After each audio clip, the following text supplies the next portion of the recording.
Hekayələrim çox sevildiyinə görə dedim ki, iş yoldaşlarım haqqında nə yaşamışam, onları danışım. Deməli, mən bir gün çəkilişə getmişəm, diktaban geymişəm. Normalda mən diktaban geyinirəm də, yəni sport falan xoşlamıram. Bunu özüm beləmişəm ki, yayacam. Hə, deməli diktaban geymişəm, getmişəm çəkiliş edirəm də.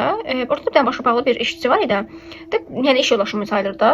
Gəldi mən dedi ki, verin, səbtə bir şey deyim. Dedim de. Deyir ki, sən deyir diktaban giyməklə nə qədər deyir, günah qazanırsa xəbərin var. Sən deyir cəhənnəm adını alırsa xəbərin var.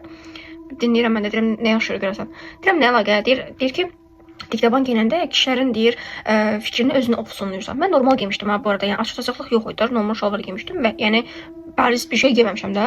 Hə, mən belə dedi. Mən də şoka düşdüm, qəlbə baxdım. Dedim ki, bəs sən bilirsən ki, hicablı xanım olaraq makiyaj etmək, dırnaqda gel olmaz. Mən də az deyiləm ha. Həqiqətən də yəni belə dedim onu. Bu dedi ki, bunlar deyir gelak deyil, deyir yapışqandır, mən ondan çıxarda bilərəm. Mən də belə baxdım, gördüm ki, yapışqan deyil də, məni orada aldadır. Mən dedim ki, əgər bu diktabanı xanımlar geyməyəcəksə, bəylər mi geyinəcək? Nəysə, azan vuruldu.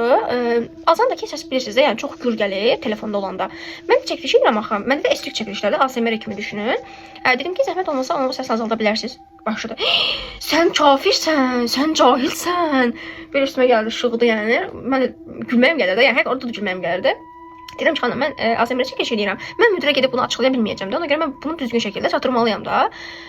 Yo, sən nətər adamsan ay qız, belədi. Sonra da namaz davam etdik. Böyle getə namazını qılmağa.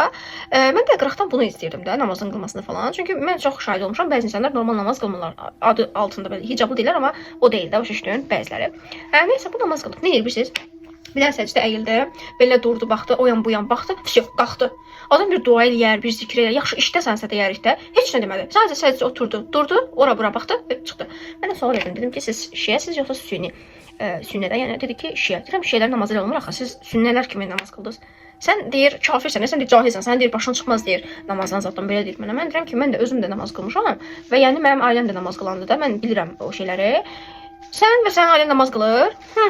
Belə demələ.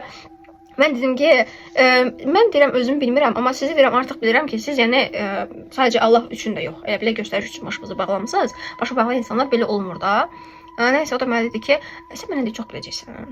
Sən deyir bir də özünə get bax. Topuqlu ayaqqabını geymisən, dodağın qara, nəyə də oxşursan dedi. Mən də belə dedim, mən heç. Belə dedim, yola verdim. Sonra o işdən çıxdım. Mən hər gün zorbalıq bezmişdim.